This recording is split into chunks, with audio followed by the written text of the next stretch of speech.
Welcome to part 2 of Tour of the Borderland Museum. My name is Peter Lindeman.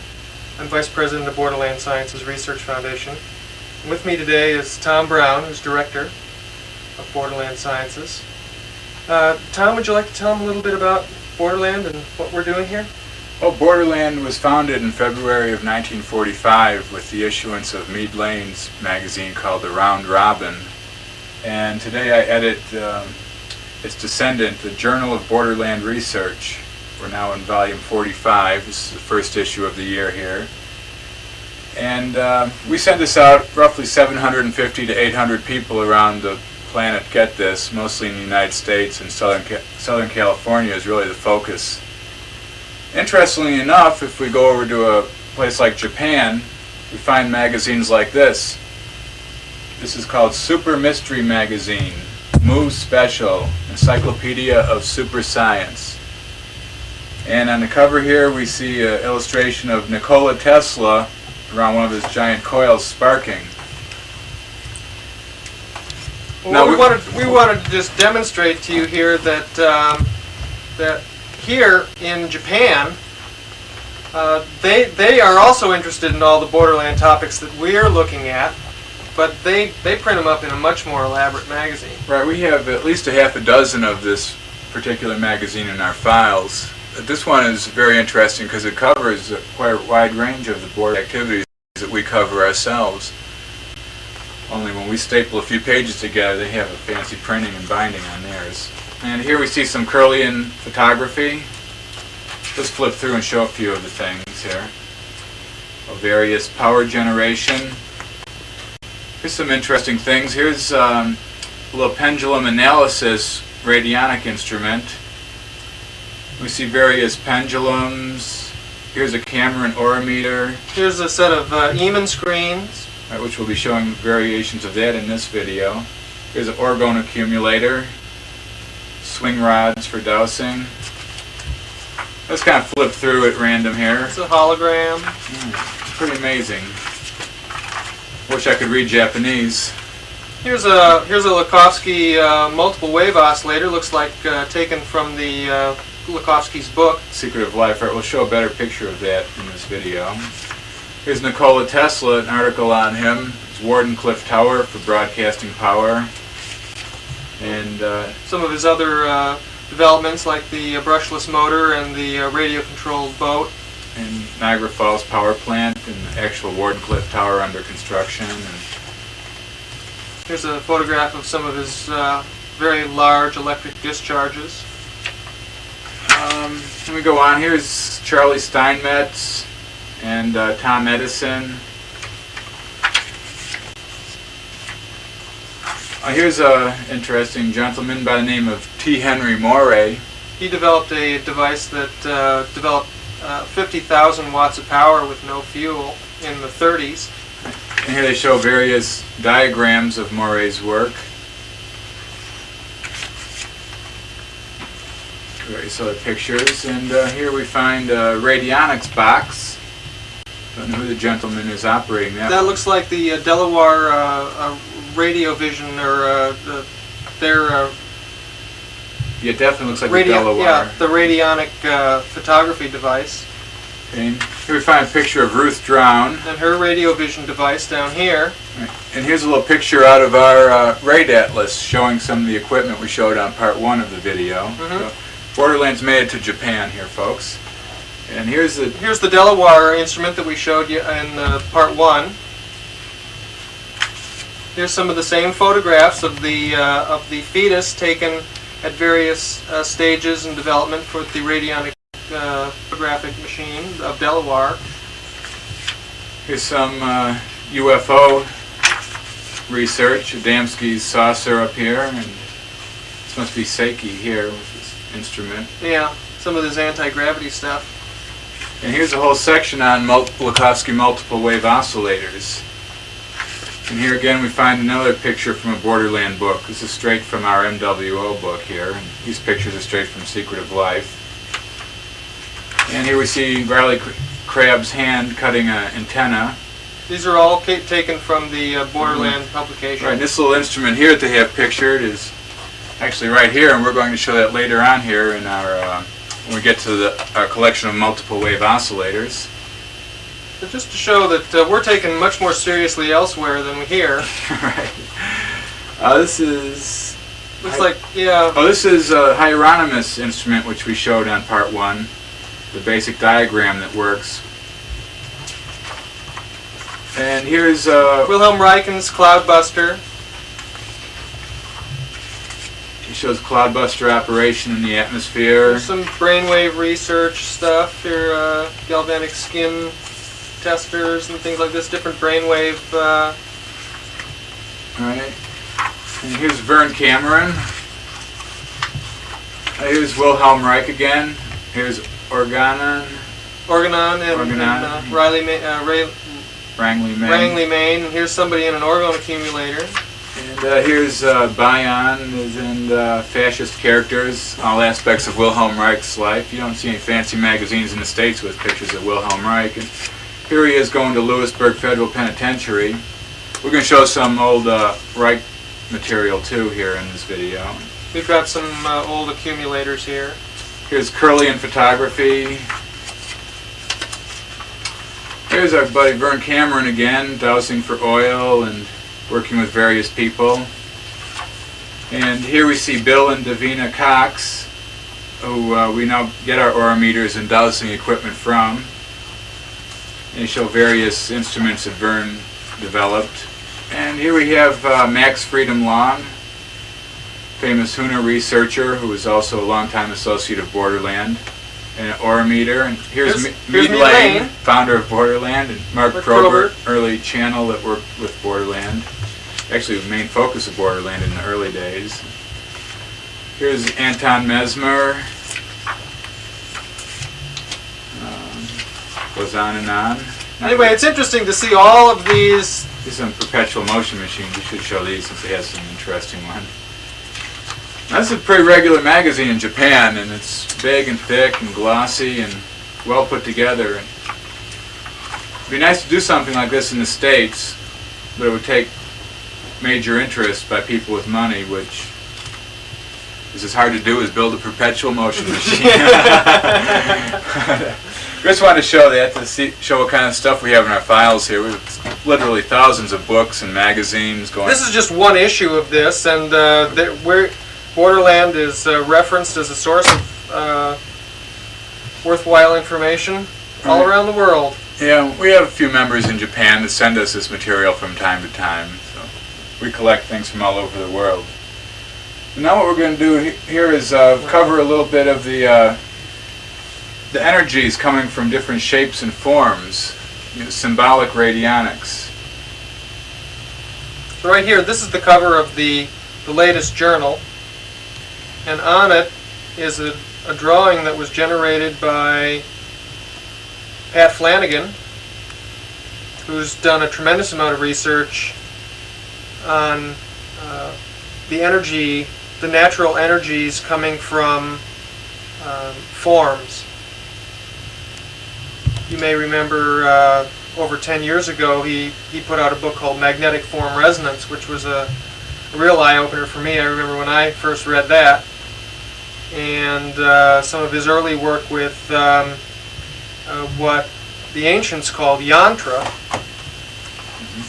Also, he was probably best known for his pyramid and his pyramid grid that we showed yesterday. Exactly. I'm not sure if this is an actual Flanagan one or a copy, but Patrick was the one that originated all this work and really got it into the consciousness back in the early 70s.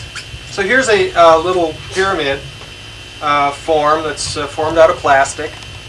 And I've seen Curlian photographs of this with little energy spikes coming off the top of these. I've done a lot of dowsing with these two different I had some with 64 pyramids and 16, and different configurations had different types of spins and sizes of spins on. There was a big rave back in the 70s when some group behind the Iron Curtain, I think it was in Czechoslovakia, filed a patent that said that something like this would sharpen razor blades. Right. I did a number of experiments with that, and the fact is they do. They do. I did that too. It's totally unbelievable, but it works. And so I got interested. Well, here, go ahead. Let's just show this. briefly. Here's one that was made by a man named Herman Menke. It's we've used this for growing sprouts. I got a real strong magnet from somebody and told me if you magnetize sprouts, they'll grow real fast. So we did a test with magnets and this just really made the sprouts grow. And what is this? It has a Lakovsky coil similar to what we saw in the Japanese magazine, and one side's like this, sort of reverse polarity. And just something in the collection here. Thought we'd show for people who like to build little gizmos. In the mid 70s, I got very interested in this idea of energy resonating from forms like this, and I started looking through the basic literature to try and find some very inexpensive ways of doing this. And one of the first things I ran into, which was very interesting, was this drawing. Now, this was originally, we've traced this back to antiquity, but it was certainly made famous by the research that Pat Flanagan did on it. Right, it was on a Sensor 2 pendant. Yeah, this became the heart of his Sensor 2 pendant, and he sold a lot of these. He sold them on transparencies, very large. He sold them as little metal medallions. He sold them all over the place. And it was also an integral part of the antenna system for his little ELF pulsar called the Earth Resonance Generator. Right. And he found that this diagram focused an energy that was very beneficial to life. And he called it, he said it focused what the pyramids generated, what he called the pi ray. And so I became very interested in this. At the same time, Christopher Hills was putting out a device called the pi ray coffer that used a different symbol on it, which was this one, the concentric squares diagram. Right, I built the pi ray coffer from their book, and anyway, this was a small radionic type device. We don't have one here. It cost about $100. It was a little wooden box that had one of these on the top and a mirror on the bottom. And it cost me about $1.50 to build. Yeah, exactly. Anyway, it had a little coil going down into it, and you'd place a piece of paper that had a thought on it or something, and your witness in it, and it would amplify that. And these things worked really well. And I became fascinated with this kind of thing in the early days, 13 years ago. And so I decided to try and come up with something that would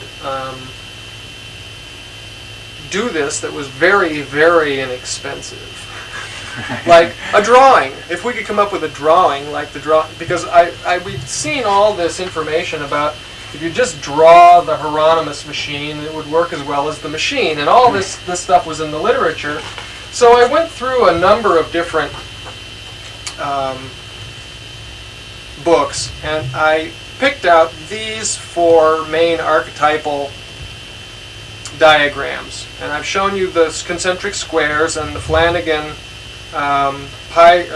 Sensor 2, and there were these 2 others. This one also dates back to antiquity. The largest one of these I know of is at the J. Paul Getty Museum in Malibu. It's about 9 feet around in stone on the floor, and you can stand in the middle of this thing, and believe me, it'll make your hair stand on end, the energy coming off of that. This one was also used by Christopher Hills within his system that they called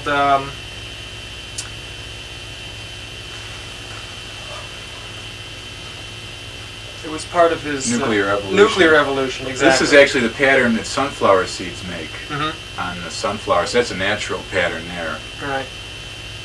So anyway, a number of these things have been looked into by Flanagan, Christopher Hills, and myself, and I'll just show you close-ups of these other 2 diagrams here.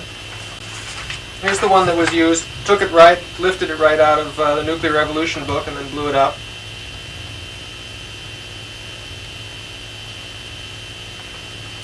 And this one I found in another book. I really like that one.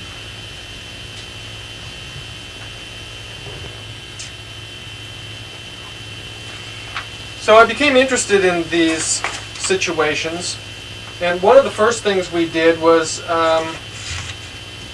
going back to this, Christopher Hill says in one of his books that the concentric squares diagram that we showed earlier generated the same kind of energy as a pyramid like this. So I did some experiments and I put together a sheet of paper like this.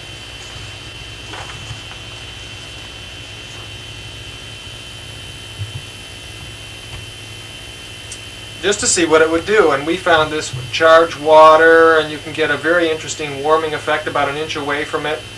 And if you hold razor blades about an inch above any one of these points here, they'll sharpen, just like the pyramid. So we became fascinated with this, that a simple idea like this could be used to focus some sort of natural energy phenomena right out of the space that you were in. And often if you look at this, you get an incredible optical illusion. I'm hypnotized. Right. You get an incredible optical illusion from this thing, and I started meditating on this, and because almost everybody got the optical illusion, and so I started asking myself, well, what is an optical illusion? If everybody gets it, something's really happening, and what was it? And I finally decided, the way I explained it to myself was that this device, this diagram, was generating two kinds of energy. One of them, both of them would impinge upon your optic nerve. One of them was a psychic kind of light, so that there was a message coming off of this on a psychic level which said this is white light, it's pure white. And the other one is the physical image of alternating white and dark areas. And the fact that your brain is getting both of these messages simultaneously, it can't focus on both of them at the same time. And so it flips back and forth between them. And that's what generates this optical illusion. It's actually something going on in your nervous system.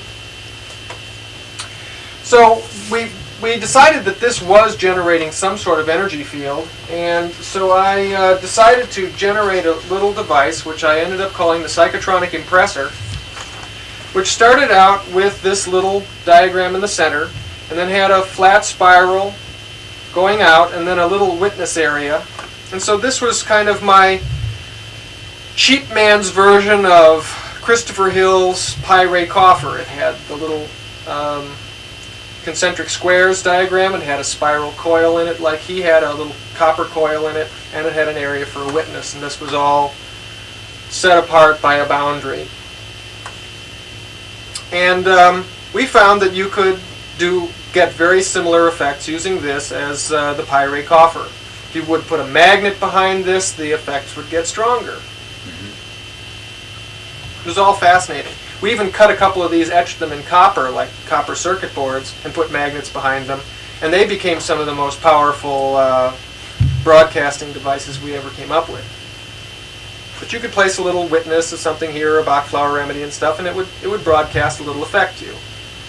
So then we got very interested in that, and I built up a number of different styles of this device. Here's one with the sensor 2 device in the center as the. And each one of these had a slightly different feel to it.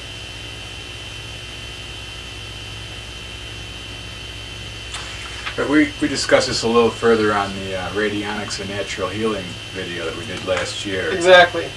At one point we published these in Borderland Sciences. November, December '86. Called this free pyramid energy. You just Xerox this as many times as you want. Fill a wall with them. Right. If anybody wants this particular one or the next one we're going to show, just send us a stamped self-addressed envelope and we'll stick a couple in for you. Might add a few mailers. You can play around with some of these energies yourself. Here's another page from the same journal. We call Free Radionics. Here's just 7 of these diagrams, all connected to a little witness area. We got some good feedback on this. I talked to people that got jobs. They're writing in there that they wanted a job, and within a week they had a job. Of course, they didn't really need this to get the job. But it gave them confidence, really. Right, yeah, it was external trigger that helped them do what they needed interiorly. Mm-hmm. So these are among the things that we became fascinated with as far as focusing natural energies. Some of the other... How's reflection on that? Okay. This is called the Hiranya coil, or Hiranya from Japan. This was also sent to us from Japan from one of our members there. And these are basically little stickers. I've mounted it on this Bakelite panel here. I haven't really completed it. I'm going to mount a coil that's wound using Wilhelm Reich's cosmic superimposition theories in combination with Lakhovsky's rings. Basically, this little unit here is a generator, and these are stickers that came out of a book, which actually Pat Flanagan has right now. He borrowed it to do some work of his own. And this is just another idea for a power generator, basic 6-point star. And show this one here. okay, and here's one which was donated to us from a gentleman named Gaston Burridge. How's reflection on that? It's okay. It's pretty difficult to... This is called Wauda'afia, which in one of the Indian languages means energy generator, and it's called a two-dimensional sculpture. And Gaston Burridge was also one of the early writers for Borderland Sciences and Fate magazine. He's up in his 80s, and he does this now. These are all pieces of like different metal foils. Right. He colors the metals with different substances and cuts them and shapes them. And Embosses them with these... it's very interesting. We keep this hanging up in the main office. So I bring it up here. And so a couple years ago, when we were looking into all these things, we decided that there was a primary... Okay, go show them all this. okay, this here is a Tibetan prayer wheel. What we have in here, it might be kind of hard to see on this particular one because it's stained dark. We have the mantra Om Mane Padme Hum, which means hail the jewel in the lotus. And what's done then is this is spun, and the energies are constantly brought off. Now Tibetans have these up on monasteries that are driven by wind, and they print their mantras and whatever on flags so that when they flap in the wind they constantly generate. So this is actually what I call Tibetan radionics, really, probably the earliest form of scientific work in this area from thousands of years ago. Mm-hmm. So basically they've imprinted a certain idea. They've embodied a certain idea here, and then through the spin they radiate it out into the area around it. And being around one of these things has a certain effect. I can feel a very gentle healing coming off of this. Yeah, I've used this one for many years. It's quite sweet. Number of years ago, I became very interested in, after working with some of this stuff based on the pi ray, became very interested in the basic phi ratio, which is what is sometimes called the golden mean. Right. And at the same time, Eric Dollard was very interested in this and had developed a golden mean ratio antenna for the Lakhovsky device, which is what we're showing here. Right. This was actually made to be driven with high frequency currents, where the outside would be excited and the inner rings would oscillate. And we're going to show later on Lakhovsky devices and a similar antenna in use, how Lakhovsky hooked them up. What we found after we made them, though, is that this puts out a very gentle energy effect all by itself. Right, we found you didn't need power once you structured the antenna properly. And perhaps we should show the back. We showed the circle is closed, there's a conjugate strips covering the back. Here's the front and back, exactly how it is. And these here are actually gold plated. Mm-hmm. And these put out a very nice energy. Very pleasing. This is the last set of them. We made a run of them for researchers, and we got them for people interested in the Lakhovsky multiple wave oscillator, and instead they end up as decoration. Everybody bought them for clearing, psychic garbage out of their rooms and stuff because they work so good for that. And I doubt if any of them have electricity being pumped through them now. Right, which is just as well.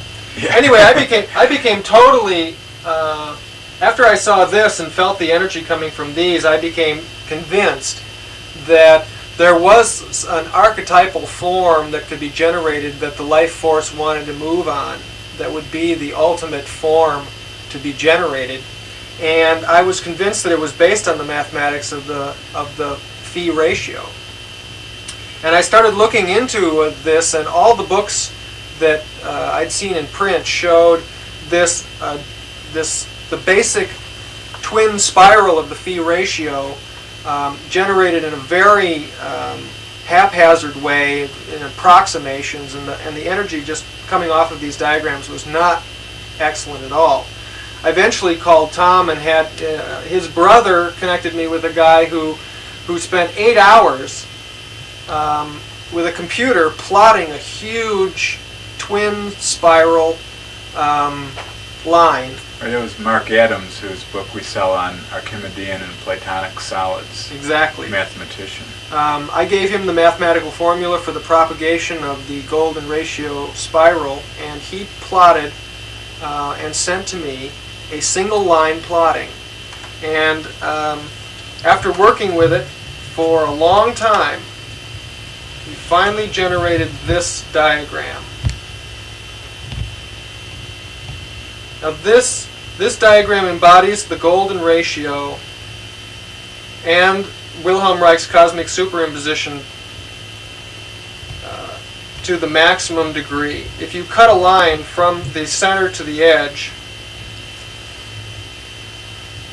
each time you cut from white to dark, etc., you are cutting through the golden mean, just as you were.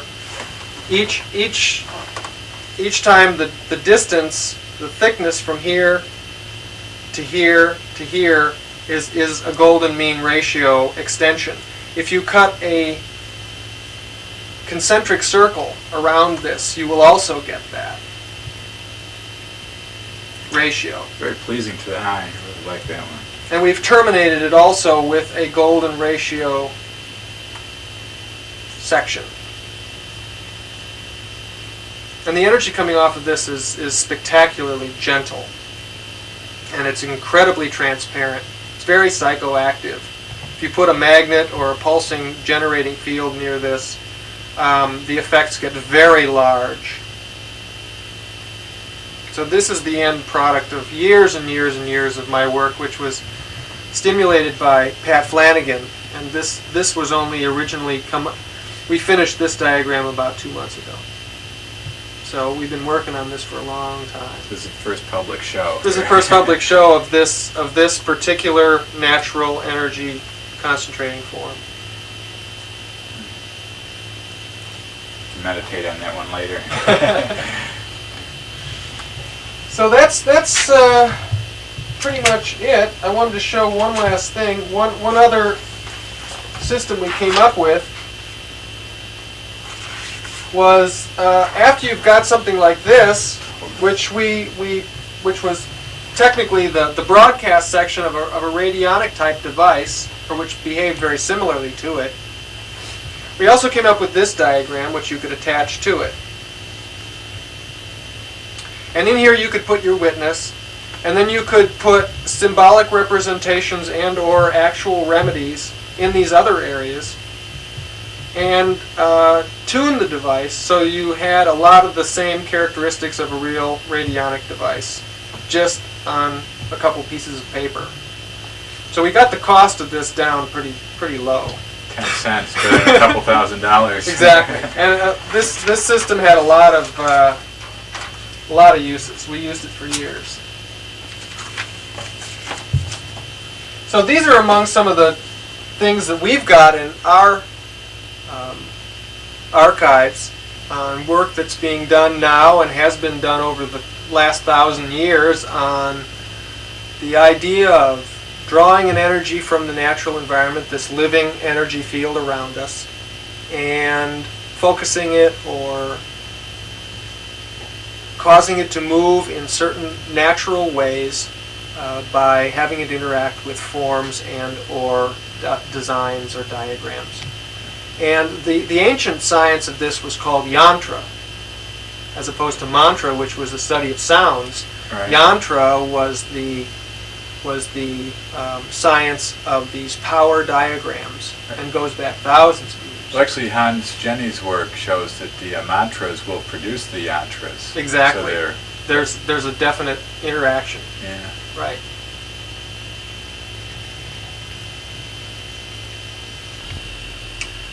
What we're going to cover now is called the Vedic, or magnetic vitality. This has been a favorite of Borderland since the early days. Mead Lane first put out the first Vedic publication, and this is our publication on it here. It's gone through various editions, but it's now must be its 15th manifestation. And the basic Vedic device is, well, this might be the biggest one we can This say. is the best embodiment ever. And this is two 50-pound pull or 150-pound pull radar magnets. And basically what the Vedic is you have a piece of hardened carbon, which this is. You don't need a piece this big. The same type of hardened welding rod will do. And it's been found that if you hold carbon in the right hand, it energizes the nervous system. If you hold carbon in the left hand, it depresses the nervous system. If you put magnetism on the opposite polarity, it strengthens that particular effect. So what this device is here is basically for charging the nervous system. I'll never forget the first time I came down to Vista and visited Riley in 1979. He had this sitting next to a big armchair, and he said, "No, just try it out," you know. And I set myself up like that, and I thought I was blasting off the moon. I hadn't felt a rush like that since the old days. I can definitely feel it now, pulsing. Yeah, this is very strong. This is a pretty strong one. We've manufactured various ones over the years, but it just got harder and harder to build and keep up. More people wanted to buy them than we could reasonably build for a low cost. And what we really found was over the years there's ways to improve it. And the best way I found to improve it was to go backwards in time to the original. Now here's a book that we've republished called The System of Caucasian Yoga, facsimile of the manuscript by Count Stefan Kolona Bolevsky. The Caucasian here refers to the Caucasus Mountains.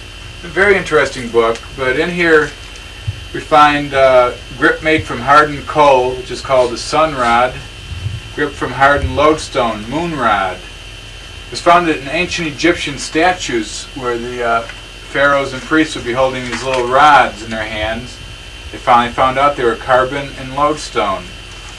So what I do is I get myself a little piece of carbon. This is 1/3 of a welding rod. Cost about $11 or $12.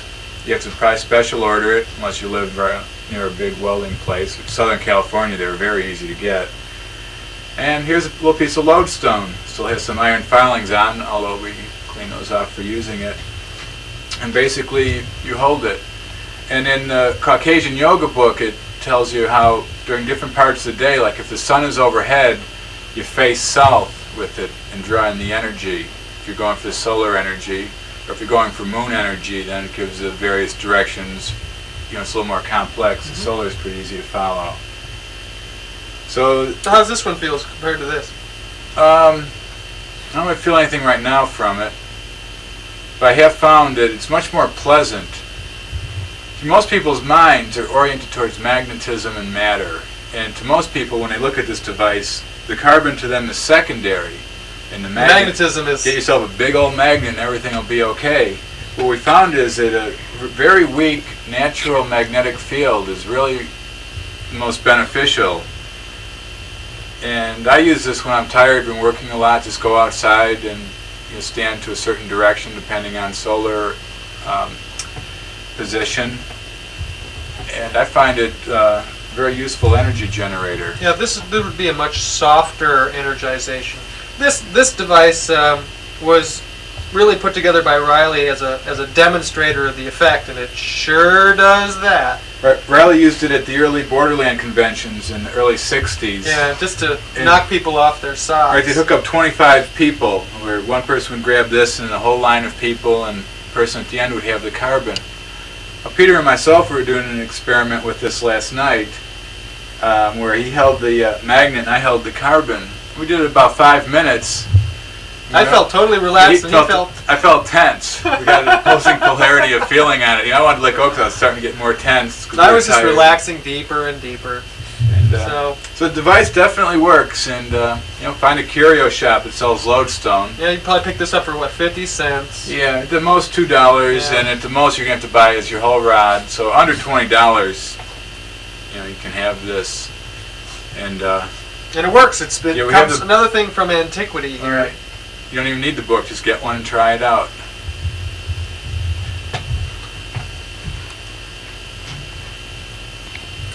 Moving right along, with Tom and I now is an original spectrochrome light generator that was developed by Dinshaw Gadiali in the 40s. This is a device he used to project colored light on the human body for purposes of stimulating the natural healing processes. Right, which didn't go over too good with the medical establishment of the day. This is actually considered contraband. In the early 1950s, federal marshals went into people's houses without warrants. Anybody they could find with one axed them to pieces. It's too bad, too, because in about 12 years of research on using colored lights to accelerate natural healing processes, I've seen some of the most outrageous miracles of any in the annals of natural healing. I know one man who was caught in a gas explosion that burned his body 50% from his waist up, was charred black, and he went in the hospital. This was on the island of Hawaii. He went into the hospital, and he'd studied with a gentleman named Stanley Burroughs, who taught people Dinshaw's system. He was actually ejected from the Dinshaw Institute for some infraction of the rules. Dinshaw was a very strict man. Anyway, he knew color light healing, and he taught it well. And this man walked out of the hospital 10 days later with a perfect set of pink skin, and actually, as it went, within 24 hours, he had no pain. On the third day, all the char broke away, and a new perfect set of pink skin was forming, and 10 days later he walked out with no scars. He handed them all the antibiotics and all the painkillers back because he hadn't taken any of them. And that's the kind of thing you can do with colored lights. I've seen these things with my own eyes. Well, the reasoning behind it is the color acts on the aura. Now when you burn, your aura's got too much red. So what you do is you put the other side of the spectrum on it, blue. Now I've used this particular one here for I had a very severe case of sunburn. I use this generally for... this is spectacular on sunburn. I use it generally for meditation, but I had sunburn one day, and I put on deep indigo, and... about an hour later. Yeah, not only did it make the sunburn go away, it also made me very sleepy. Right. Each one of the colors has a specific effect. Of all the modalities of natural healing that I have studied over the years, the colored lights is by far and away the simplest and most powerful that I have ever worked with. And every home should have a colored light system, and every emergency room and every hospital should have one, because they're one of the great first-line defense. That's what Dinshaw tried to do, get one in every home, and the people who were selling petrochemical drugs and various other therapies of the day were much more powerful than he. Right. And he was cutting into their business, and since medicine is business rather than a natural healing thing. Right. But I admit, I would think there would be cases where the colored light wouldn't work. I personally don't feel it was the entire cure-all that Dinshaw thought. However, I feel it is a very viable methodology. Oh, I agree. In the process. I agree. In the cases of physical injury, it can accelerate the restoration process tremendously. In the case of chronic diseases, which are of a psychosomatic nature, I think things like Bach flower remedies and counseling and skill development and other things like that are far more effective. Right. But there's a whole range of body disruptions where color is by far and away the best modality to use. All right, we'll show you a couple books here. Here's a book that we published, our good friend Maria Hardy, Color Can Change Your Life. And Maria is a very dynamic woman up in her 80s in Southern California. And she's used color therapy for many, many years, probably since the early 50s, just using colored scarves, recommending that people change the color of their vehicle or the color of their clothes. And this is a series of personal stories of Maria's own work with color. It's available through Borderland. Here's a couple books that are published in England. They're by a gentleman named Theo Gimbel. I believe his picture's on the back of both of them here. This one's called Healing Through Color and Form, Sound, Color, and Healing. And Theo relates the Platonic solids to specific colors and specific areas of the body. And I wish I had more time to really study what this man's written. It's excellent material. And they're from England. They're available at a lot of bookstores. They're available through us. And if you're interested in the subject, they're good books to read. If you see a little kitty cat jumping around, it's our friend Ben Rao that wants to get in on the video here. This was written by Dinshaw P. Gadiali. This is called the Spectrochrometry Encyclopedia. And the three primary colors of the positive spectrum is red, green, and violet. And I'll show a little diagram in here. These are excellent books to read, but very, very hard to find. And we'll find his little diagram here, showing the how he showed light to work. We're almost there. Here we go. So basically he felt that color was a circular phenomena, that the primary colors were red, green, and violet. And if you've ever looked down the throat of a projector TV, you know that that's exactly the colors that are being projected, that you can make every other color of the rainbow, including flesh tones, with those three basic primary colors. Most people think that red, blue, and yellow are the primaries, but these are pigments. Pigmentary, right. This is actual light. True spectral light. When you take a red light and you shine it on a white area, and you take a green light and shine it on an area, in the place where those two lights blend, you get yellow. So yellow is a secondary color. If you shine green light in one area and violet light next to it, in the area where they blend, you get blue. And if you take red light in one area and violet light in another area, the area where they blend, you get magenta. So that yellow, blue, and magenta are the basic secondary colors. Right.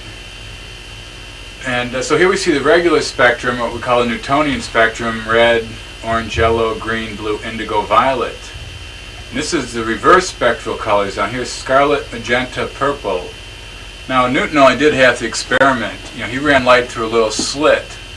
When you run light through a little slit, then you get red, you get that spectrum. Right. Now if you widen the slit up, the green disappears out of the middle and you get red, yellow on one side. When it starts with yellow and you get this spectrum around this way. No, I'm just talking about when we pull the slits apart. Oh, right. When you get two borders. You get red, yellow, and then blue, violet. Now, rather than running the light, of course, we bring them together, the yellow and blue make green. Now, rather than running light through a slit like Newton did, if you run it around an object, like a little post, right? Then you get blue, violet, magenta, red, yellow, a reverse spectrum. So there's actually two spectrums. So to Dinshaw, these were like the physical colors here, and these down here worked with the circulatory system. And Dinshaw was really no slouch. He wrote about a 3-foot book, 3-foot shelf of books, and I'll just show a couple others here. Here's one called Triumph of Spectrochrome, which is, Dinshaw went through many trials. Here's Kate Baldwin, a noted doctor of the East Coast early in the century, who was a true friend of Dinshaw and worked with the color instruments in hospital settings for many years. attuned color waves vindicated in New York Supreme Court.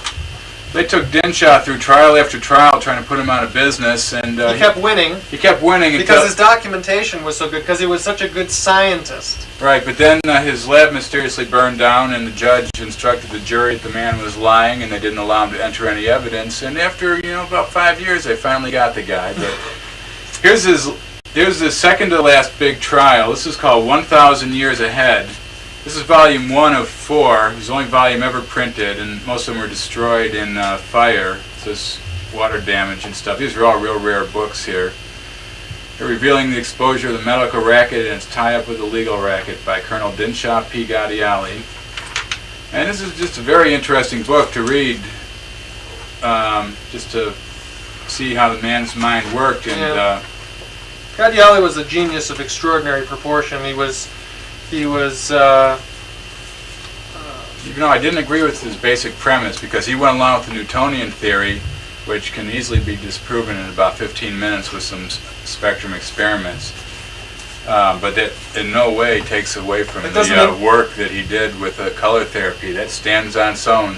You can argue theory forever, but the pragmatic basis is... the results count. Here's a bound edition of Spectrochrome magazine starting with 1922. This is just part of the collection that we have. We can't really show them all. It says John D. Rockefeller has a chiropractor, but they didn't want anybody to know about that. Anyway, this is, if you go to the AMA's Museum of Quackery, I'm sure you'll find a lot of these types of things. Yeah, this is one of the main ones. This is one of the main ones they like to point out, that people have been trying to be bilked for years.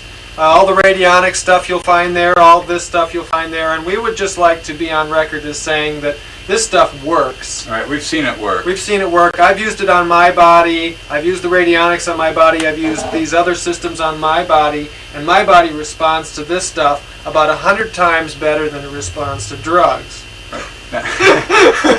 Well, Dinshaw said, you take any element and burn it, and you get a dominant spectral line.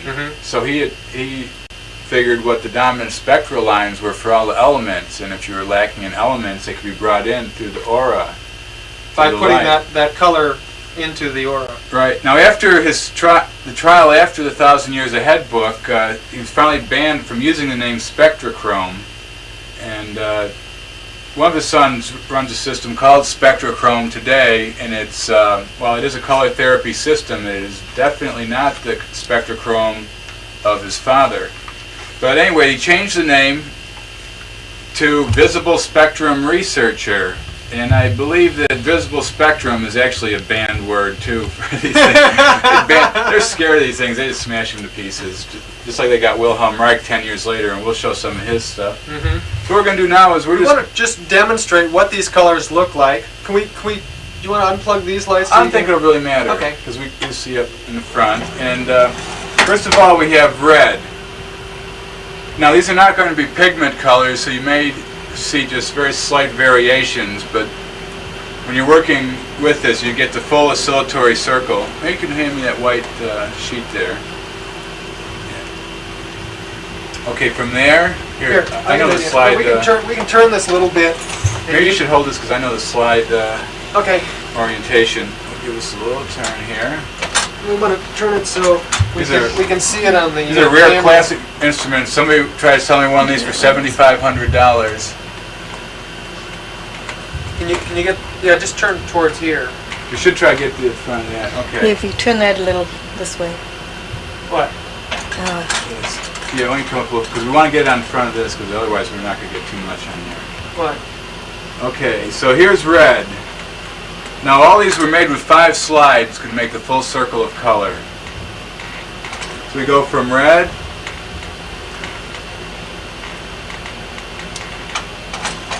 and then we mix in yellow, and we get orange. Then we take out the red, and we get yellow. And we add in green, you get lemon. Take away yellow, we get turquoise. No, you should have I'm sorry, green. Right. And we add blue, and then we get turquoise. Take away the green. That's straight blue. Okay, we add indigo. So we add violet, and that gets indigo. Add violet, get indigo. Take away the blue. You get Get pure the violet. Tom, could you move your head back a Oh, little? certainly. Now what we're going to do is get to reverse spectral colors. To So get purple, we we wanna take add violet yellow. and yellow, and that's called purple. Okay, why don't we bring the yellow back in. And now to get magenta, we mix violet and red, the two ends of the spectrum, to get the reverse color magenta, which Dinshaw said was the same color as green, but rotated in the opposite direction. This magenta, probably very hard to see on this, but we're doing the best we can just to show how it works. Okay, and then scarlet, we take away the violet, and we want to leave the red on. Oh, right. Then we'll take away the violet and bring in blue. The second slide here. There we go. And there's scarlet, which is circulatory stimulant. And basically that's the full oscillatory color circle of Dinshaw P. Gattiali. Another very interesting area of research in the borderlands of science. This is one of the simplest systems I've ever seen. The fact that you can stimulate most of the major body functions with one or the other of these 12 colors is totally amazing. What's so beautiful about this system, if you pick up a book on color healing today, most of the authors who have written these books have never shined a colored light on their body, and they have no idea what they're talking about. Right. And they're only rehashing what was written in other books before them, and none of these books have anything that is more authoritative than Dinshaw's work. Most of them, in fact, reference Dinshaw's work. Right. So if you want to know anything about it, you should just go back to what Dinshaw said, because that's where the information came from. Right. Well, I have 2 shelves full of books on color, and the only one we've reprinted from the past was Babbitt's Principles of Light and Color. We reprinted the complete edition because Faber-Buren put out an edition of it, and he took out all the good stuff and called it Victorian Fluff. And personally, I like Victorian Fluff, so we reprinted the book in its entirety. And even though I don't fully agree with Babbitt, because he again went along with the Newtonian theory, but again, we just wanted to show you that here in the archives is an original spectrochrome device built by the genius himself. right.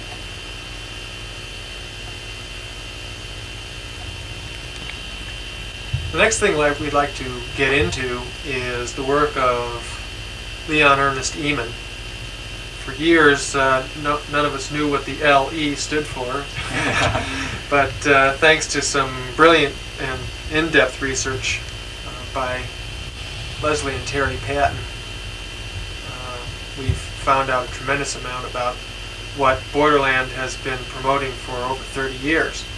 What you're looking at is the front cover of Ehman's book, Cooperative Healing, which was originally published in 1947 in England. Right. The subtitle is The Curative Properties of Human Radiations.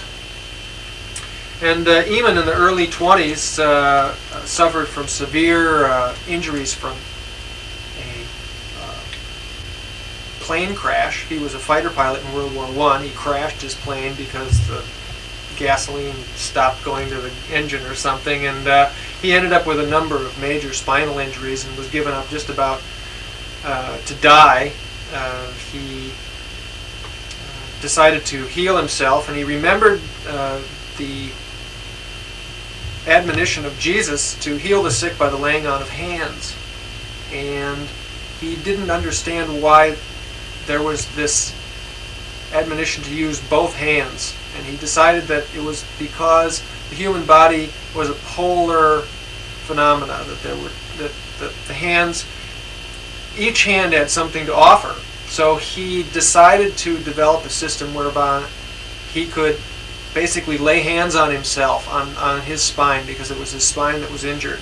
And he developed this little arrangement where he had 2 little handles and copper wires and copper screens, and by this method he found he could, for all practical purposes, lay hands on his own spine and he found that when he crossed his legs he got better results. And within a year he had completely healed himself, and this was in the early 20s.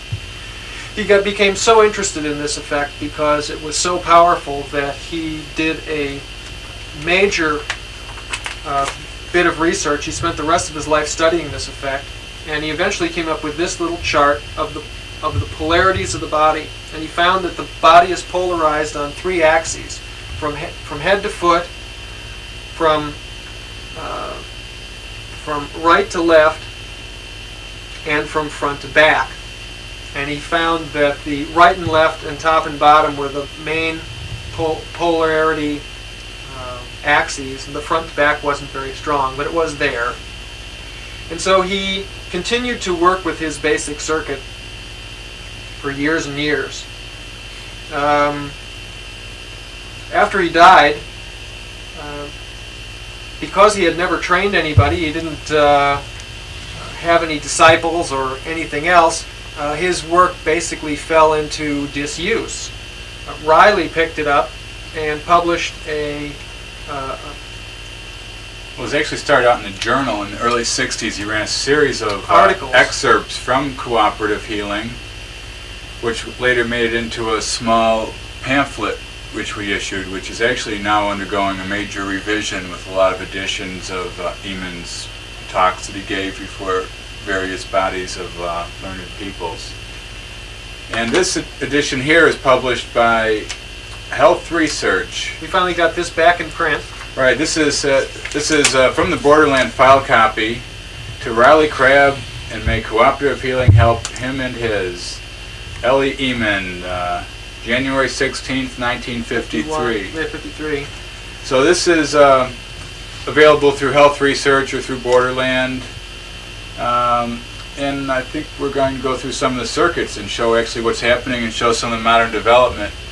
Actually, Peter Lindemann here has pretty much single-handedly done all the modern research into Eamon's work. Riley Crabb kept it alive and carried it on, but he didn't even carry on through some of Eamon's basic indications that were in the book, like where we saw the 2 plates from head to sacrum. Now here's actually a historic pair of Riley's early Eamon screens, and just connecting hand to sacrum and head to hand. And I've constructed many of these sets, and we found that by connecting the spine with another cable actually strengthened the effect. Yeah, Eamon discovered that in the late 40s, that there was another circuit which he ended up calling his optimum circuit. Do you want to... Okay. So this then became what Eamon called his optimum circuit, where he had a handle going to the head plate, and then this dotted line down through here, connecting the head plate with the sacrum plate, and then the sacrum plate over to the right hand. And that the energy effect was stronger this way. In 1976, I got very interested in this and started experimenting with all the possible configurations, and I eventually came up with the one I liked the best, which is what we're calling here the centrally symmetrical circuit. Here, where you have a head to sacrum connection, and then you connect each hand to the opposite foot. Right, I've built a lot of these circuits too. Peter, in his early days, and myself for a while, marketed these under Core Energy Polarizer. Mm-hmm. But we found through time, like this one here, stapled together with tape on. What we really want to do is we wanted to come up with a real optimum circuit. Since you're running the body's own energy through it, you don't really just want some old tape from the office supply store stapled on the screen. Right. And because we wanted to do something really high quality. Right, and since it was out of my personal technical capabilities, spending most of our time publishing here, we just dropped it. And Leslie and Terry Patton got in touch with us, interested in doing a book on Eamon's life, because they had in past years gotten a copy of Riley's pamphlet he put out. And we did everything we could to help these people, because we just had a feeling that they were headed in the right direction, and Eamon's work is so important we wanted to get it out. So anyway, Leslie called Tom and asked him if she knew anybody who had done any research. Tom said, yeah, they ought to call me, and I ended up working with them for over a year and a half to develop this book. And I was the first one, and actually one of the only ones they ever ran into, who had come up with some original developments. Right. In Westlake, in Aubrey Westlake's book, The Pattern of Health, he has a little anecdotal couple pages where Aubrey Westlake eventually convinced Eamon to build one of these circuits out of silk to see if it would work, because up until this time Eamon thought that this effect, which causes very deep systemic relaxation,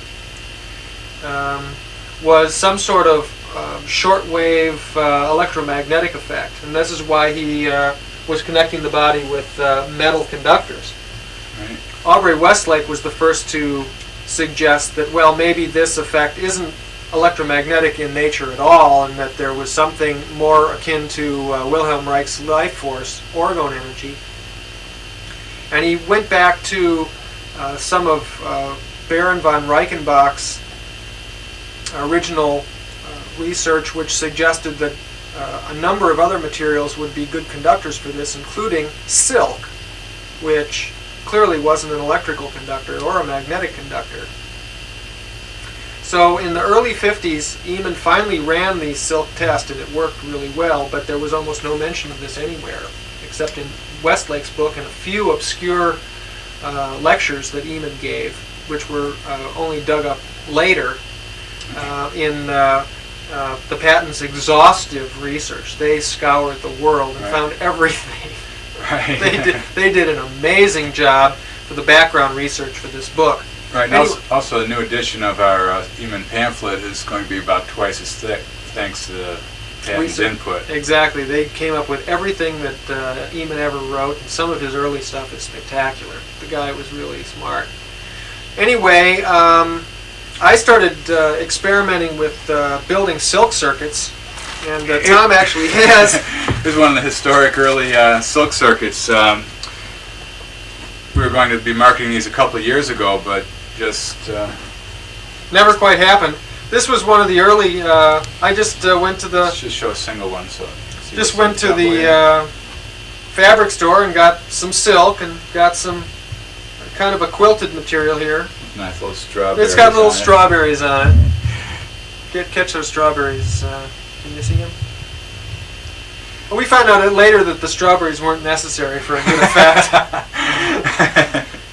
But then there's a piece of silk running through this little cotton cord to the other section, and you just lay down on these and connect the body's parts with these. Using the symmetrical circuit. Using the symmetrical circuit, a 3-part circuit. Well, the reason for the symmetrical circuit is Eamon found that left-handers, most left-handers had the same polarity as right-handers, but a small percentage didn't. But what he found was that about 1% had what he called reversed polarity. Right. And what happened was that a left-hander has the exact inverse of a right-hander, but somebody who had reversed polarity was not totally inverted, and which meant that the relationship between the hand polarities and the top and the bottom of the spine polarities was reversed, whereas the difference between right and left is their exact opposites, but the reversed polarities was halfway in between. And so he found that certain tension circuits became a relaxation circuit for someone who had reversed polarity. Right. I decided, in my research, I was starting to do this on the public in Hawaii, and I wanted to come up with a circuit that, no matter what their condition, they could sit down on this and it would be a relaxation circuit. And I came up with what I called the universal relaxation circuit, based on the head to spine, hand opposite foot system. So no matter what condition your energy's in, that's going to be a relaxation circuit for everybody. And I also started looking at materials. Right, this is connected with a silk thread inside of the cotton fabric. So this acts like plastic insulating a wire. Right, cotton So on top of connecting the plastic, two. on top of silk. So that these can cross without the silk crossing and shorting out, Right. carrying the body's energy. So this was the very first silk circuit, and I ended up building probably 45 or 50 others, and coming up with different types of silk and different types of backing and everything. And eventually, what we came up with is a system now that's being marketed by the patents. They've started a company called Tools for Exploration. And here's how this product, which started in England in 1920, was kept alive From for, this for to 30 this. for 30 years by Riley at Borderland here. We're now going full mainstream with the book. And these are silk, and then there's also copper, going back to the original copper circuits too. They both work. There's different uses, and the book explains this quite thoroughly for people that are interested. The silk produces a much more subtle effect. And the book explains this. This book is really the definitive work. The patents did nothing less than a spectacular job of their research. They just exhausted every possible resource and blended it all together. And there's a 30-day program for life energy sensitivity, so that people who've always thought, that the life force existed but never had been able to experience it before, they can get this book and really learn how they can get in touch with their own vital force and actually have a direct experience, which is what this technology is all about. Right. I see this as a real major emergence of in the alternative fields, because from the viewpoint I've seen here, Borderland sciences over the last few years, everybody's been looking for various esoteric currents to pump into their body. They want special frequencies and magic frequencies going to cure all their life of living wrong. And they want something that's going to protect them from themselves. Right, but the biocircuits puts a person in touch with their own energy, and you don't need any type of external thing. You don't have to keep putting batteries in it. You don't have to refuel it. That's right. So this is what the silk biocircuit looks like that are being sold by Tools for Exploration. They have a little strap on here for the foot pads, so that you can lie down in any position and the pad stays on your foot. So there's two of them with the straps like that. We'll give a little demonstration here. Okay, we'll show you what this thing looks like, and then we'll talk about some of the other modifications of this technology.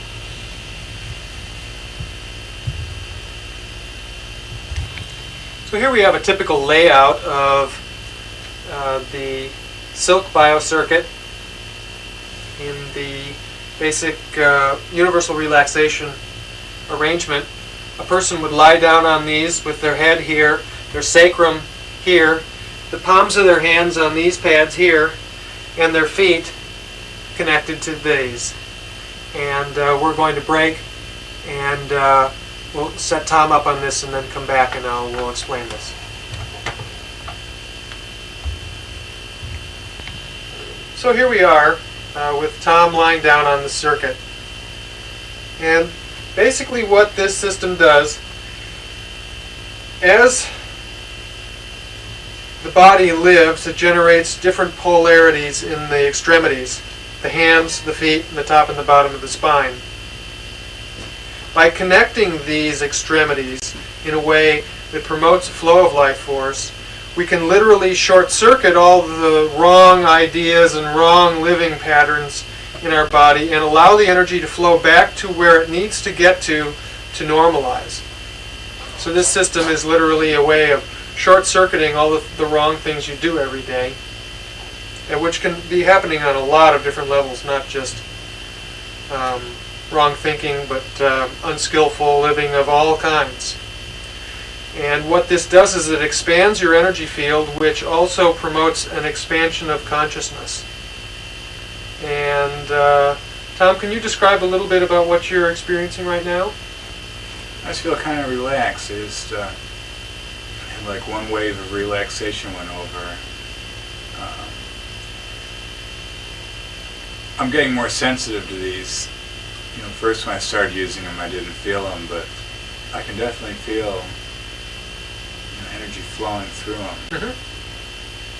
So I feel relaxed. Mm-hmm. This is the basic phenomena with these circuits, is that it causes a deep systemic relaxation and causes the body to let go of accumulated stress.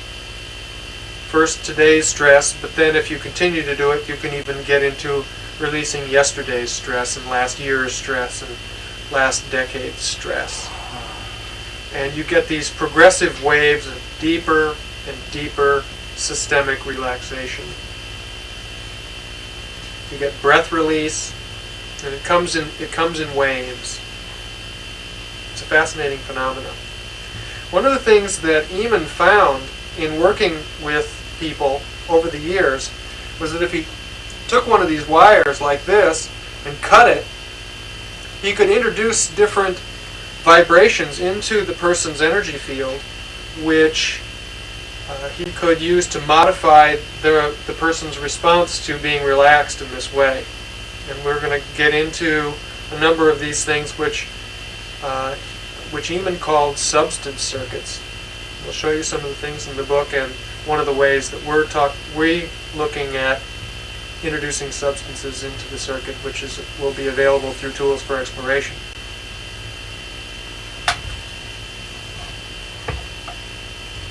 Well, we're back. Tom's totally relaxed. I actually felt good. I didn't want to get up. It made me. That's right. I'm a mean taskmaster. Anyway, we wanted to get into a little bit of this technology since it's becoming more prominent now, and products are being made available to the public in a very large way, and there's a lot of publicity by the publisher, who is H.J. Kramer. Right now, in 1989, they're promoting this book a lot. And I've heard it's at Crown Books. And, Crown Books. At a major B. bookstore Dalton. near you. Really, you can get this book in a neighborhood bookstore. And it's really making a big impact now on the natural healing and alternative health field. We're taking this one out of the borderlands and into the mainstream. But Borderland kept this idea alive for 30 years. Well, what we wanted to show you is some of the things from Eamon's Cooperative Healing. The reason that the book was called Cooperative Healing was that he found that by connecting various people in a circuit together, these are two configurations of what he would call cooperative circuits. He found that a person who was sick and a person who was healthy put in the same circuit, the sick person would get healthier. And he felt that the healthy person didn't get sicker, but we feel that they did. And that these effects were very subtle. We don't recommend multiple use of substance or of communal circuits like this, which he called cooperative circuits. But the reason the book is called Cooperative Healing was because this was his main mode of research over many, many years. It's an excellent book, just going through all the experiments. It's a very interesting research document. It's fascinating. What we did want to get into is the experiments he did by introducing substances into the circuits. And one of the ways he did that was just clip a wire, connect one pad to a little something that went into a substance here, a little electrode or a piece of wire, and then coming out, and then connect back over. Another simple way he did it was just a cork test tube with two probes in it, like this, going off to the different parts of the body. Eventually, Eric Powell developed a device which he called the auto-normalizer, which is shown here. This gives you a complete idea of how this was done. So this is going from head to sacrum is one circuit. Another circuit is from the hand into the substance circuit and then to the other hand. And then he crossed the legs again. Right. And this little box here shows that he also had a wire going to ground in the substance. You can see that. So this is the typical way a substance was introduced into the circuit. It's an interesting experiment where he has It's one of many possible relaxation circuits using cosmic and/or earth rays, tuning coil, and variable condenser or a specific drug. This is a sort of like the epitome of the whole setup here. Cosmic ray aerial, tuning coil. Here's a little drug circuit. Little substance circuit. Substance circuit. You call it drugs, but it could be any substance. And then it's various configurations through here, and then down to earth rays, which is basically a ground, I would suspect. So this gives you an idea of some of the elaborate systems that Eamon was going into.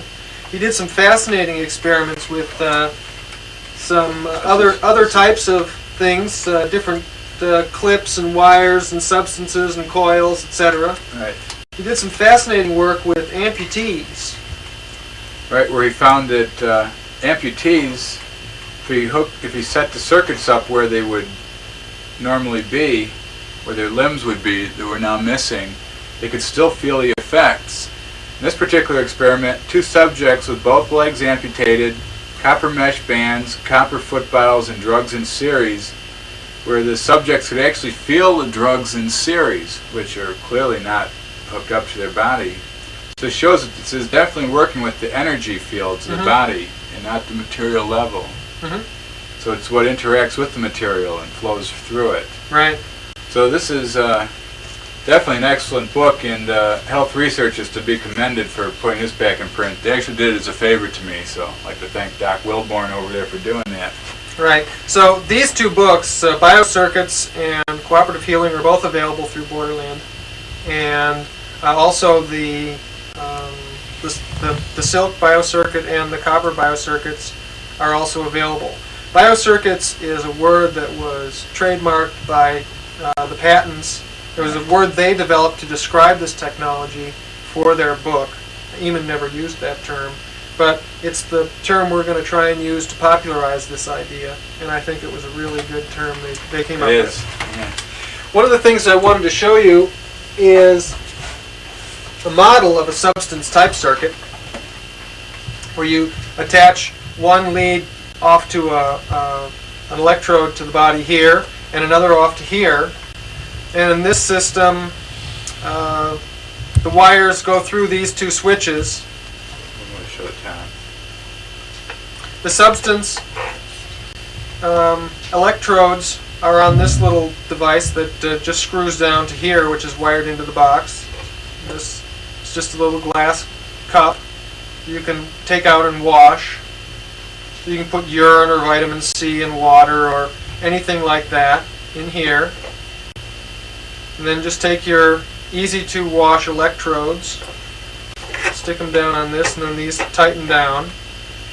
And then if you want the circuit to just be straight through from the pad to your other pad, these switches are in these positions, but if you want to introduce the substance, you can just throw that switch and then the substance is in the circuit. Very simple. And then if you want to change the relationship of the substance in the circuit, you can go through this other section, which is what we'll call the potentizer. And I'd like to just show you what this does, if you can hold that box down. Sure. What we've got here is we've got a copper plate in here. Actually 2 copper plates, one of them movable and one of them stationary. And if we move them apart like that, can you get that pretty well? I think so. Okay. As you move these 2 copper plates apart, the energy fields on these 2 plates interact differently. This is equivalent to a variable capacitance type of radionic tuning. Right. It also shows a spatial effect of potentization in homeopathy, which every successive potentized dilution of it, dilution is really not the proper word, but we'll use it in a sense, is a further spatial relationship from the core of the atomic structure and brings it out to the peripheral forces from which it originally formed. So in a situation like this, you can change the potency of the energy field, and what you find is as you can move this dial out along this path while you're lying in the substance circuit, you find that there are nodes where the energy peaks, the energy effect peaks, and then if you continue to move it, it starts dropping again, and then you can find another one where it peaks again. And so what you find is if you always tune these to where the energy effect is the strongest, you find that you are bringing to your body the appropriate potency of that remedy. Right. One interesting anecdote of all this is when Eamon was doing the experiments on this, he had other people set up a whole set of drugs in little vials, and they're just marked by numbers, 1 through 100, or something like that. This was a sequence of what he called the double-blind drug tests. Right, so they would clip each one in, and he would lay in the circuit and describe it. And his anecdote, which is published in a paper he gave in the book we showed in part 1 of this, the Scientific and Technical Congress of Radionics and Radiesthesia. Exactly. He talks about this, how there was one bottle that made him feel so good that he did something that he had never done before. And that was try it again. He tried again after everybody was gone. He went and hooked the bottle and laid in the circuit, and he felt quite euphoric. And he couldn't wait to find out what was in the bottle. So he sent it back with all the others, and the pharmacist told him that bottle was had cannabis in it. Right. He said that he felt he had some insight into the nature of addiction at that point. Really, right. And the addict. Right. But we thought that was a funny anecdote. Well, it was interesting that there was some effect from it. It showed that he was definitely feeling what was in the circuits, not just on that particular substance, but that was the one he chose to bring out in his talk before the British Society of Radionics and Radiesthesia. So I've actually done a lot of research with this effect. I eventually connected a very elaborate radionic type device into a circuit like this, and we've talked about that in the other radionics and natural healing, considerable discussion of that device. And so we're really happy to see this technology, which we've had in the archives for years, really coming to the fore and making a big impact now, and not only in magazines in Japan, but in the mainstream here in the United States. Yeah, Patents did an excellent job of bringing this out. Right. And we're glad that they did it, because it was really too much for us to handle on There's our own. Tremendous effort they put out. Well, Peter's developed one further circuit beyond what we've seen here, and I think we'll, I believe it's in the book. It's in the book here, and we'll show it, and then we'll break and we'll set it up and give a brief demonstration of that. It's what we call the super circuit. This little diagram gives you an idea of what it is. After contemplating Eamon's discussion of the difference between his regular relaxation circuit and his, what he called the optimum circuit, where he actually had more than one connection between the pads that he was working with, I decided to try other multiple connections. So basically, what the super circuit is that for every positive plate on the body, such as the back of the head, we connect that to all of the negative plates in the body, so that from the back of the head, we're connected to the left foot, the left hand, and to the sacrum. And from each of the positive points, like the right hand, we're connected to all the negatives, such as the sacrum, the opposite hand, and the opposite foot. Now this circuit, which combines all of the possible relaxation circuit connections possible, we found gives an extraordinarily powerful effect. And we describe it as the one that creates the greatest momentum in the energy flow. I've never tried that myself. I'm about to. So yeah, I developed prototypes last year of the super circuit in both copper and in silk, and I brought the silk one up here today, and we're going to put Tom on it, and we're going to catch his initial remarks as he tries it for the first time. So here we have Tom lying on the super circuit. Basically what we've done here, because there's so many wires interconnecting the different pads, we've sewn the whole thing into a blanket so that everything is protected, so that the wires can't get all tied in knots. And over here we've got the pads with a little strap holding the pad on his foot, and we just fold these around to help keep the pad close to the bottom of his feet. Now you notice that he's left his clothes on. The pads on his feet are going through his socks, and the sacrum pad is going through the back of his pants, but that his hands and his head are touching the silk. So Tom, can you give us a few comments here of what you're experiencing? You've been on the circuit now for about 1 minute. I just felt the first little wave. It wasn't as strong as when I was on the other circuits. It's probably because we've been hopping up and down here. You just feel the first one right when you were asking me. And does it feel, what does it feel like? Can you describe it?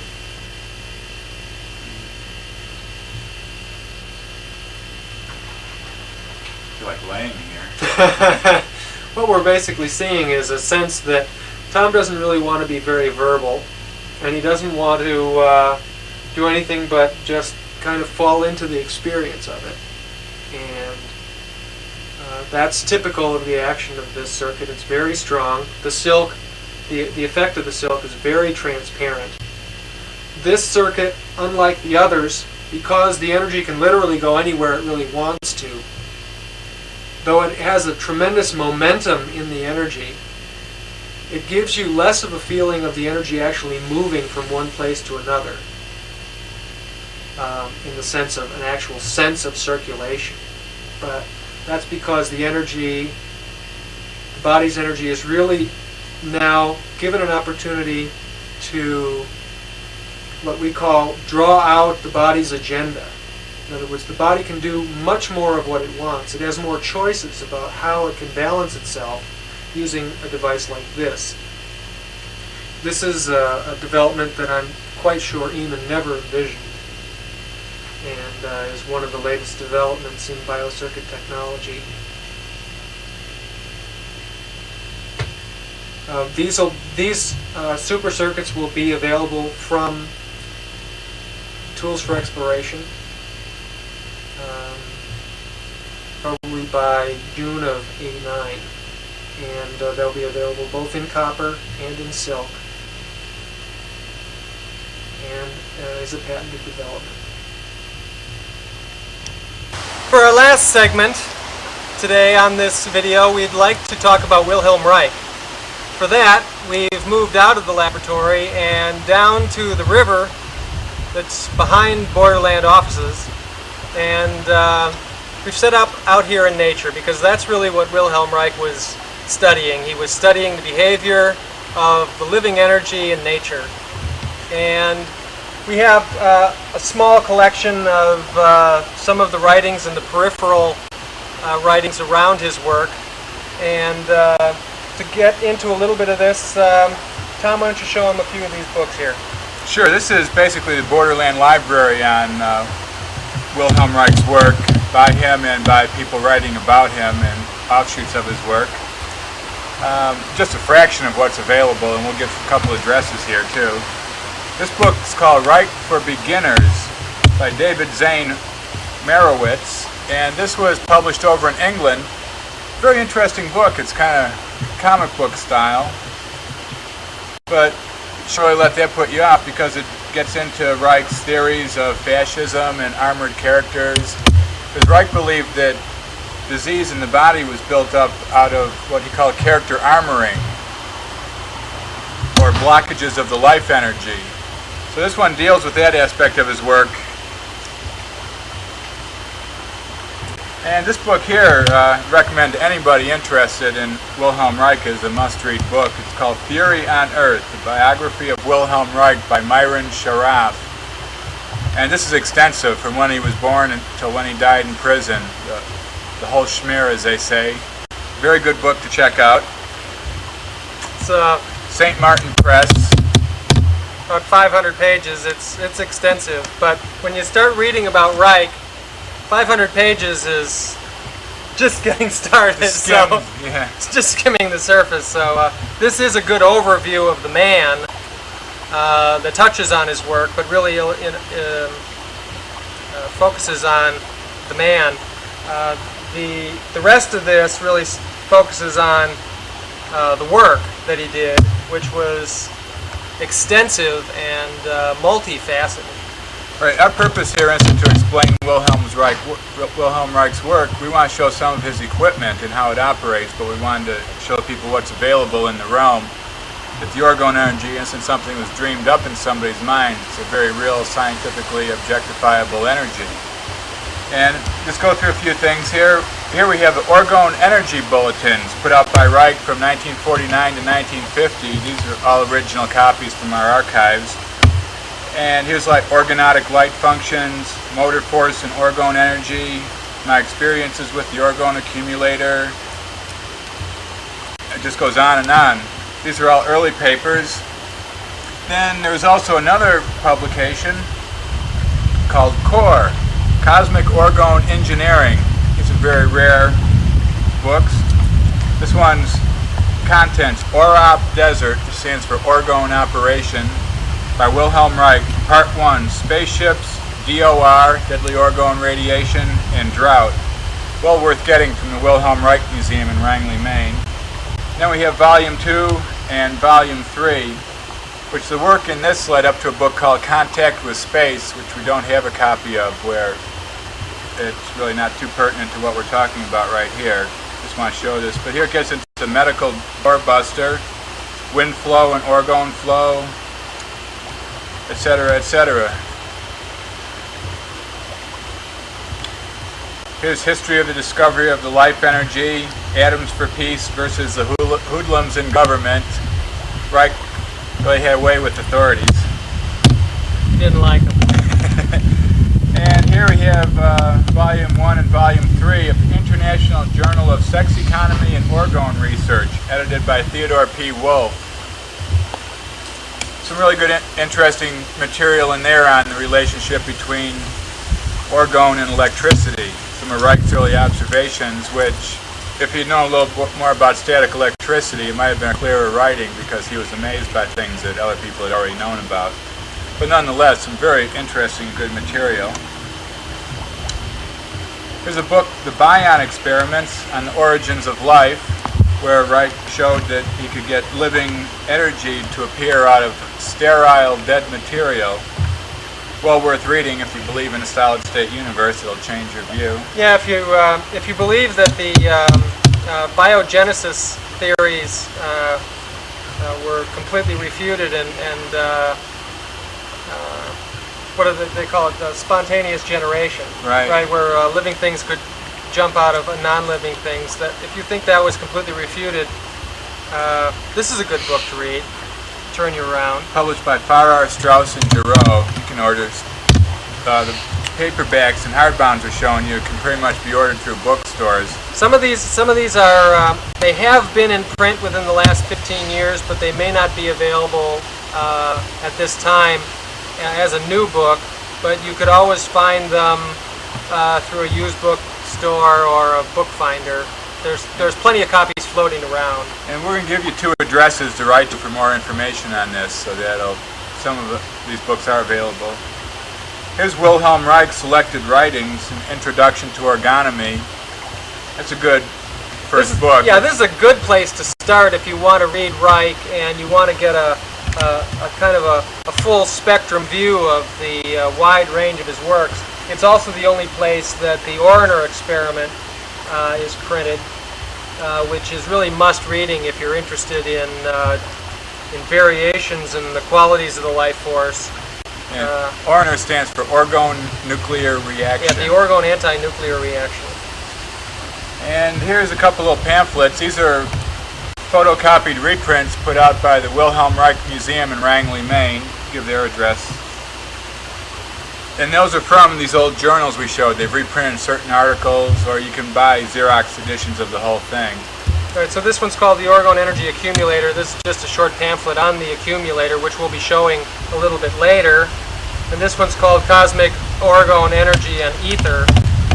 again showing that we've been saying for quite a long time that orgone energy and the ether theories of Steiner have a lot of overlap, and Trevor Constable says a lot of things like that too, so even Reich was drawing parallels. Right, but one thing with Reich, see, Reich kind of grew up a socialist, communist, psychotherapeutic crowd in Austria, and what's interesting with them is they think everything's absolutely determined by objective reality, so they were never able to evaluate the qualitative aspects of the ether, such as Rudolf Steiner looked into.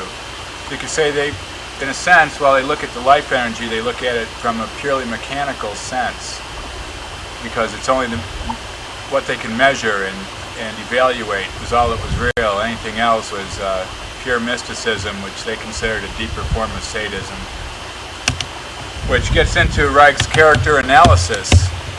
And of course, Reich's discovery of the life energy grew out of his work in psychoanalysis as a protege of Sigmund Freud, who we later broke with because he was too original and didn't toe the party line. The Freudian party line. Right. Although Freud was still in favor, but there's a lot of heavy politics, which if you read Fury on Earth, it really gives an excellent overview of it. Shows that Reich, he was a mere human like the rest of us. Well, some people have deified him. We haven't. We consider him an amazing genius, but still just a human genius. And here's a stack of a small number of what's been published as the Journal of Orgonomy. This is all work that's been done after Wilhelm Reich died. And this one here has an article in it by Trevor Constable, Operation Backwash 1. Trevor Constable did this rainmaking in Los Angeles Basin area. And of course, readers of the Journal of Borderland Research have been reading for years about Trevor Constable's weather engineering using orgone technology. April rains surprise LA. Drought here is ended. And so before Trevor was kicked out of the College of Orgonomy, for being original, not towing the party line. They even published some of his articles. Yeah, he was one of the highlights. They claim he was one of the greats. And here's the Journal of Borderland Research, current issue, September-October 1990.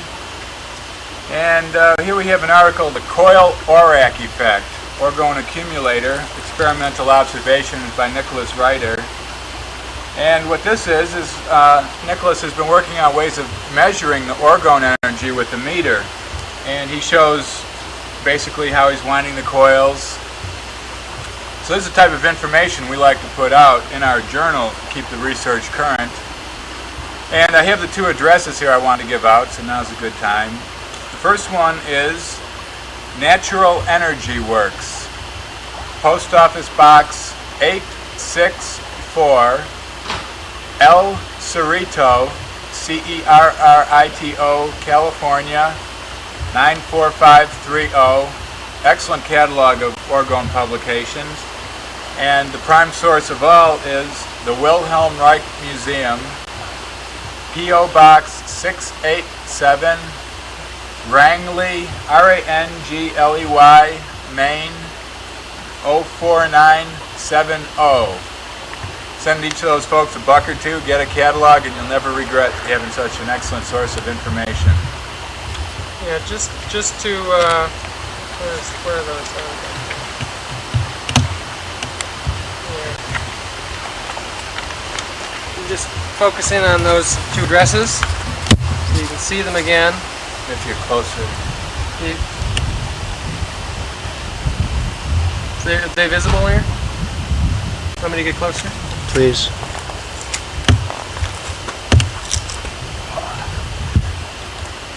They're right here.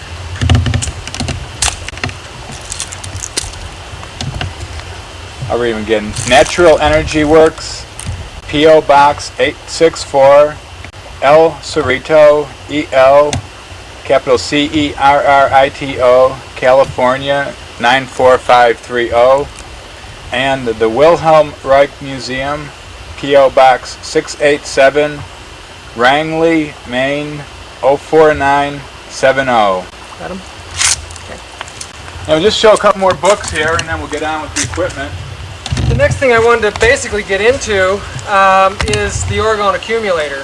Or do you want to show these? Oh, we have a couple more books we should show. Okay. Here's a book, The Discovery of the Orgone, subtitled The Function of the Orgasm, which was actually the original title of it. Most of Reich's books are written in German, I believe, and translated. The second, the Function of the Orgasm is a two-part book.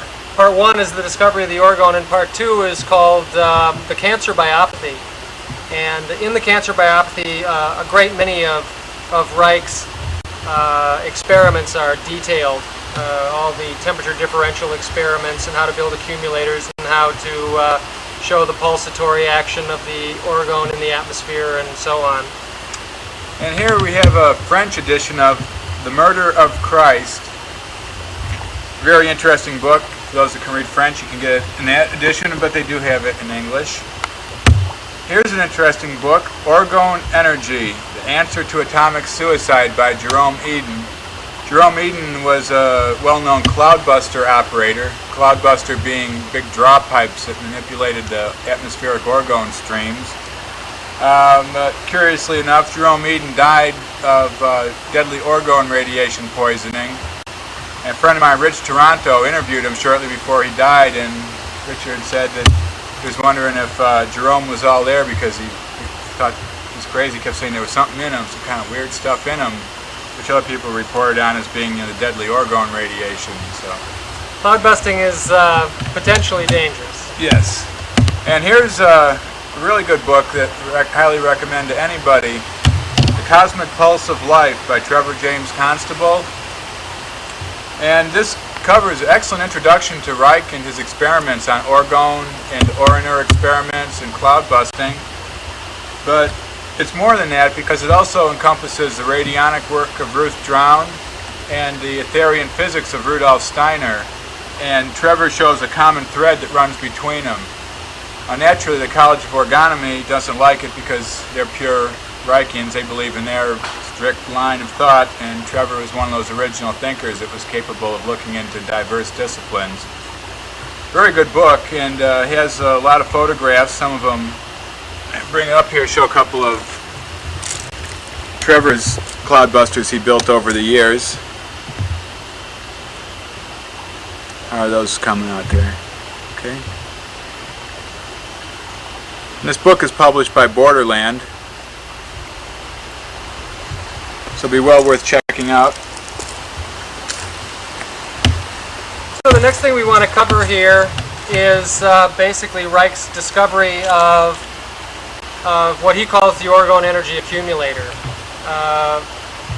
For years in his experiments, Reich was continually getting indications that there was an energy that was everywhere in the environment.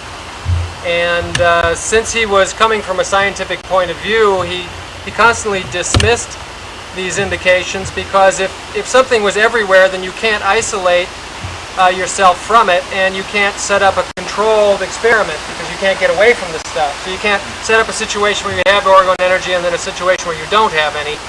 So he kept disregarding these indications. As early as 1920 he saw these things, but finally by 1940 he had come to the discovery that he had finally convinced himself that the orgone energy was everywhere, and he had learned enough about it to determine how to gather it up to higher levels of density.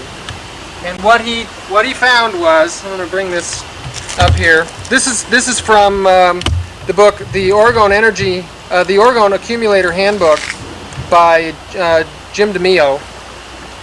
In this drawing here, what we basically have is we have an enclosure which is 100% metallic on the inside and 100% organic material on the outside, and then the intervening layers within the walls are made up of alternating layers of organic and metallic materials.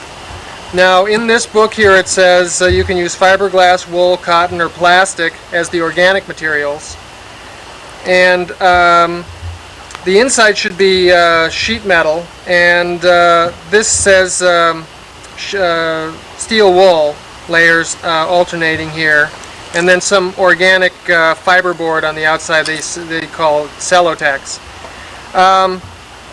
Reich specifically said that if you want to use these things for irradiating human beings, you must use steel wool. You must use only iron in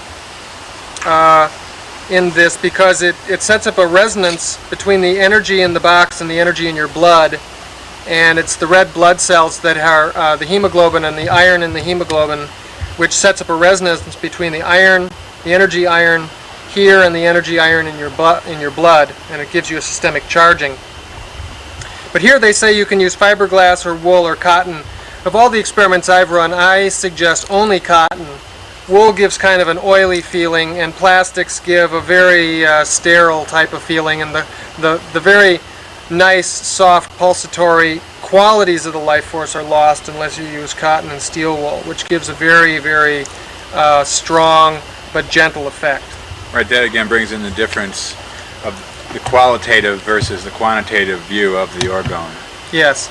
Again, here is shown a what's called an orgone accumulator, a large-sized one where a person can get into it and then the door can shut, which we'll show you in a minute. And here is a small one. It's about a cubic foot with a coil coming out of it, and at the end of that there's a funnel. And this is a small orgone accumulator that where you can take energy from the core and reflect it out onto a little funnel, and you can irradiate local areas of your body with this. And this is called an orgone shooter. And I just happen to have one right here. So Tom has one right here. This is made up of alternating layers of organic and metallic materials. You can see that this is just a pressed fiberboard on the outside, and we can't show you what's inside, but right, this is built to the exact specifications of the plans put out by the Wilhelm Reich Museum. So I'm sure that this is cotton and steel wool in here. Right, this tube is connected to the core. Yeah. It's insulated on the way out, and the funnel here then projects the force.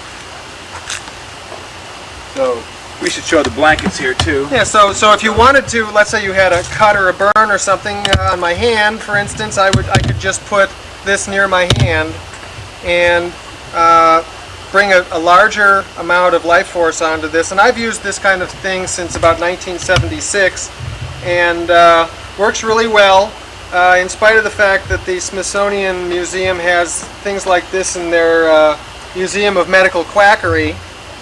This stuff works tremendously well.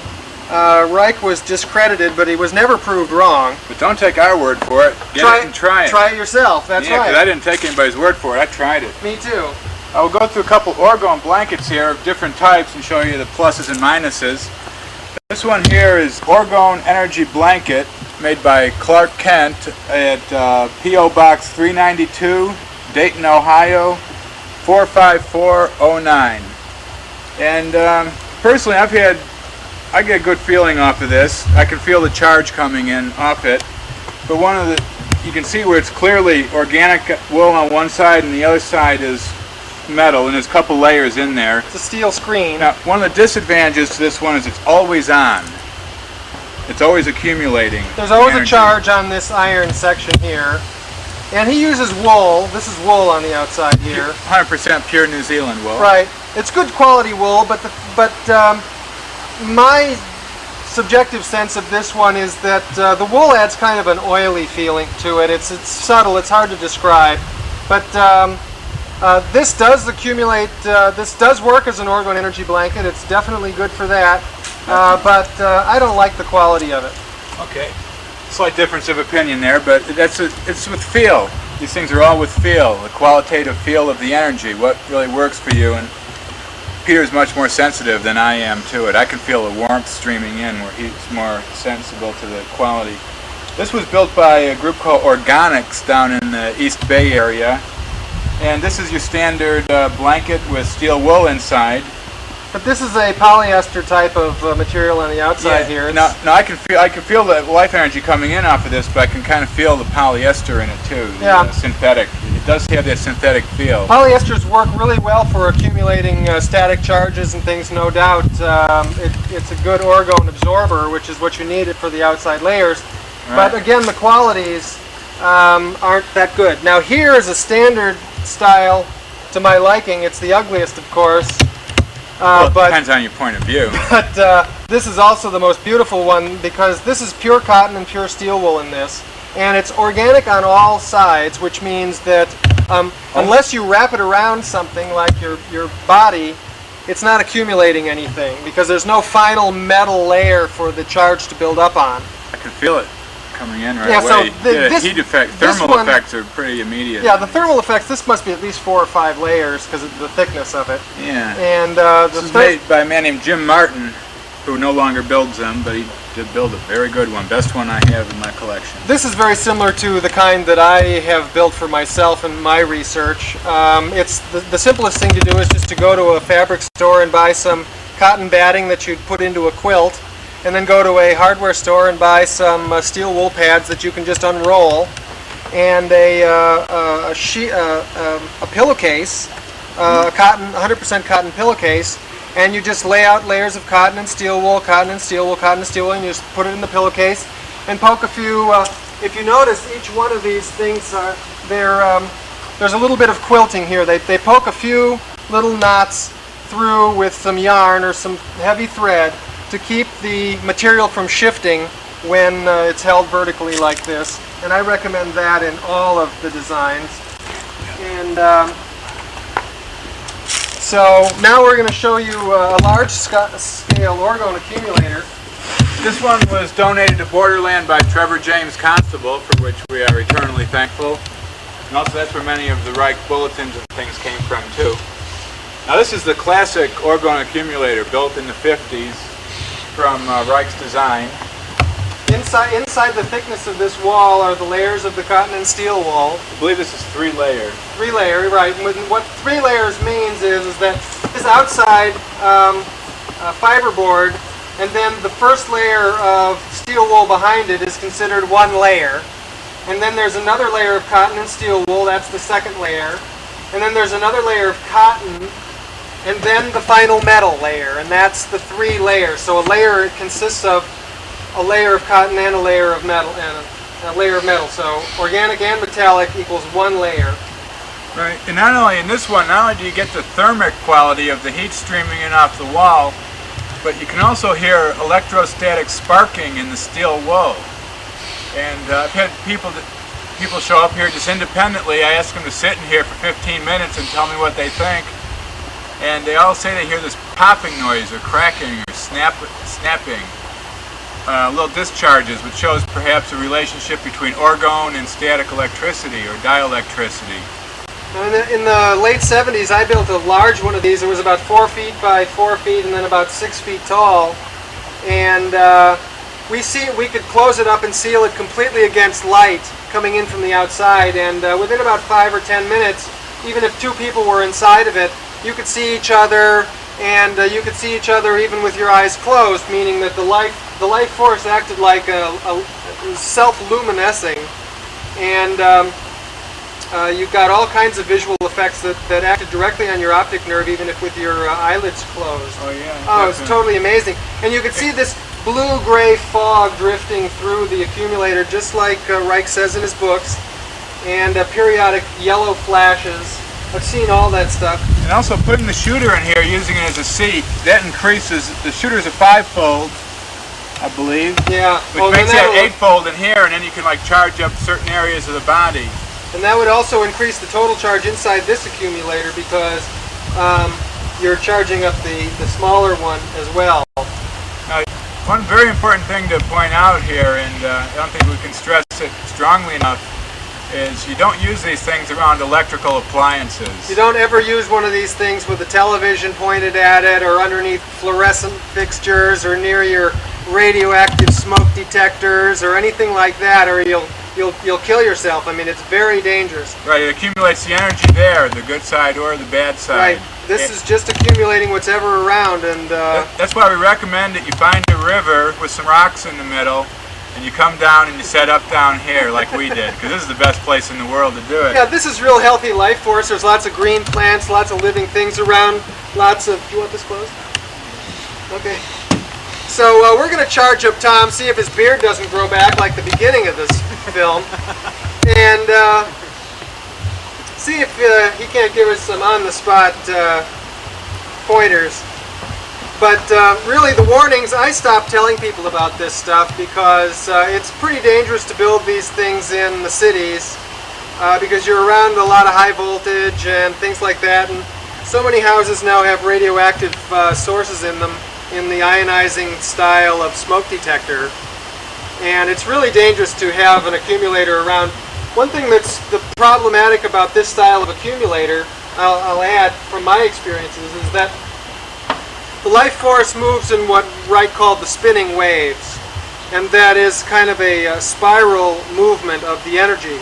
And when a spiral movement comes up against a corner like this, it kind of denatures it. It can't move in its natural spiral.